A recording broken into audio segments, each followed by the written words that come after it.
നമസ്കാരം, ഏവർക്കും ജ്യോതിർമയി ആസ്ട്രോളജി ചാനലിലേക്ക് എൻ്റെ ഹൃദയംഗമമായ സ്വാഗതം. 2024 മെയ് 1 ഉച്ചയ്ക്ക് വ്യാഴം മേടം രാശിയിൽ നിന്നും ഇടവൻ രാശിയിലേക്ക് സംക്രമിക്കുന്നു. ചിത്തിര പകുതി, ചോതി, വിശാഖം മുക്കാൽ ഭാഗം എന്നീ നക്ഷത്രങ്ങളടങ്ങിയ തുലാക്കൂറുകാർക്ക് ഈ വ്യാഴമാറ്റ ഫലം എന്തായിരിക്കുമെന്ന് പരിശോധിക്കാം.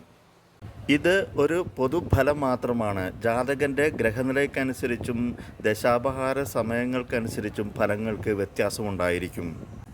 ജ്യോതിഷം ഭാവിയിൽ നടക്കാൻ പോകുന്ന സംഭവങ്ങളെ മുൻകൂട്ടി കാണിച്ചു തരികയാണ് ചെയ്യുന്നത്. ആയതിനാൽ ഭയക്കാതെ അതിനെ നേരിടുകയാണ് ചെയ്യേണ്ടത്.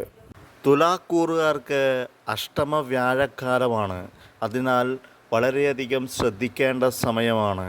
വളരെ മോശം ആയതിനാൽ ദൈവാധീനക്കുറവുള്ളതിനാൽ ഈശ്വരാധീനം നേടുന്നതിന് വേണ്ടി പ്രാർത്ഥിക്കുക. അഷ്ടമത്തിൽ വ്യാഴം നിന്നാൽ കഠിന ദുഃഖങ്ങളും വ്യാധികളും ബന്ധനവും എപ്പോഴും വഴി അലച്ചിലും ഫലം. ഈ കൂറിൻ്റെ അഷ്ടമത്തിൽ കൂടി വ്യാഴം സഞ്ചരിക്കുന്ന കാലം ജാതകന് സകല ദുരിതങ്ങളും അനുഭവിക്കേണ്ടി വരുന്നു. തത്സമയത്ത് ജാതകന് ജീവിതത്തിലെ ഏറ്റവും വലിയ ദുഃഖങ്ങൾ അനുഭവിക്കേണ്ടി വരുന്നു.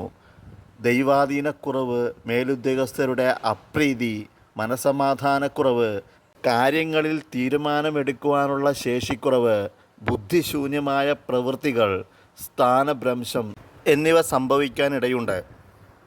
മേൽപ്പറഞ്ഞ കാര്യങ്ങളിലെല്ലാം തന്നെ മുൻകരുതൽ എടുക്കുകയാണെങ്കിൽ തീർച്ചയായും ജീവിതം വലിയ പ്രശ്നങ്ങളും ഒന്നും ഇല്ലാതെ സുഗമമായി പോകുന്നതാണ്.